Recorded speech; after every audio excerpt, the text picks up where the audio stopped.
Welcome to the troubleshooting video for the HTP1 device. This video is designed to help if you are having any issues in using the HTP1, either as a patient using the machine at home or as a medical professional using the device in hospital. There is a user instruction video, so please do go and watch that first because that will give you step-by-step guidance on how to use the machine. So first thing to look out for is the laminated sheet, which has got lots of troubleshooting information on it. So it's very useful, and these are provided both to home rental patients and also to hospitals. So connecting and disconnecting the long blue tubing and the cuff on the end. So the key to this is using the outer metal collar on the connector and also on the end of the long blue tubing. So you need to push down the outer metal collar, place in and release, push down, place in and release. So rather than just jamming the tubing into the connector, make sure that you're using the outer metal collar. For those working in hospital, this is similar to a blood pressure cuff. If you want to disconnect, you simply press down on the outer metal collar and the tubing will pop out. So this is exactly the same on the connecting the cuff to the long blue tubing. So it's just using that outer metal collar, pulling it down so that you can place it in and release that metal collar around it. Okay, so that's sort of the first thing to look out for in terms of connecting everything and making sure that it's all nicely connected. So I'm going to turn the machine on. If you are experiencing issues where there is no error warning, but you don't feel that the cuff is particularly cool or that the water is flowing through properly, there are some basic steps that you can go through to make sure that the device is working as effectively as possible. So one of those things is making sure that you've got lots of ventilation all the way around the machine. If the machine is pushed up against a wall or near a radiator, it's just not going to work properly. So positioning the device is really important. You need to make sure that there's a good 20 to 30 centimeters all the way around the device, and ideally it's placed off the floor as well. So being able to draw that air in and push that air out is really important.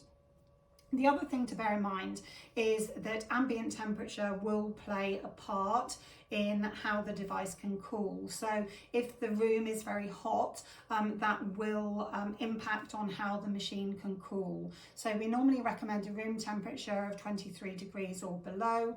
So please do bear this in mind and try and keep the device in as cool an area as possible so that that doesn't impact on its ability to cool effectively. One of the other things that can play a part in a lack of cooling is if the water isn't flowing all the way around. So there are a few different things that can impact on this. So first of all, you would need to check whether there is any kind of kink in the tubing or in the cuff itself. So Hilotherm works by cooling water to a specific temperature and then pumping it all the way around the cuff. So you need to make sure that the water is circulating all the way around. So you would start off, the way to check this is by feeling on both sides to check whether the water is travelling all the way around. So by feeling on either side of the blue tubing, you can check that the water is travelling all the way around. Occasionally, particularly overnight, if patients are using this overnight, they can sort of lean over on the cuff or kink the cuff and the water won't be circulating for a period of time. If that happens, the machine can freeze internally, so when you try to restart it, it just won't restart effectively. If that happens, you just need to turn off the device and leave it turned off for 30 to 45 minutes just to allow that element to defrost and then start it again and it should work absolutely fine then. One of the other things to bear in mind if you're using an orthopedic cuff is that you need to make sure you have activated power mode. So to activate power mode, you just need to press and hold start for at least 3 seconds. So that will then activate power or boost mode, and you need to have that extra flow to be able to keep the water moving all the way around those larger cuffs, such as knee and foot and ankle and shoulder cuffs. So just make sure that you've got it in the correct setting. It may be that you are experiencing a error temp high message. So if you do get a message on here saying error temp high, there's a couple of things you can check really easily, which is the ventilation and also the ambient temperature. So for ventilation, just make sure you've got 20 to 30 centimetres all the way around the device. And for the ambient temperature, you want to make sure that you've got a room temperature of 23 degrees or below. Otherwise, if you keep getting persistent error temp high messages, you may want to recalibrate the device. So I'm just going to turn this device off and show you how to recalibrate a device. So with the machine turned off, you need to press the down and the start arrows and keep those pressed down whilst you turn the machine on. So this will bring up a menu which shows the calibration, and it has a figure for T-cal and also for T-act. So it's very important that you don't recalibrate the device unnecessarily.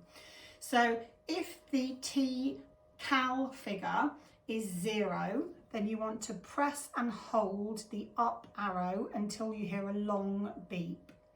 Okay, so if the T-cal figure is 0, press and hold the up arrow until you hear a long beep, and then you can turn the machine off, turn it back on and use it as normal. So if the T-act figure is higher than the T-cal figure, you shouldn't recalibrate the device. So don't do anything to the device at all if the T-act figure is higher than the T-cal figure. But if it's the other way around, if the T-act figure is lower than the T-cal figure, then you press and hold the up arrow until you hear a long beep, and then you will turn the machine off and start it again as normal, and you will have recalibrated the device to a lower temperature setting. One of the other error messages that you can get is you can have an error water level message come up. So if that happens, you just need to top up the device with water. So you unscrew the water cap and pour water into the machine. It needs to be either sterile or distilled water, and the tank doesn't need to be full to the top. Only about 2/3 full is absolutely fine. But please don't use tap water, as it will harm the device. So if you have any other issues at all, please do contact us either by calling our office, or you can also email us on homecare@hilotherm.co.uk. That's homecare, HOMECARE, @hilotherm.co.uk. Thank you very much.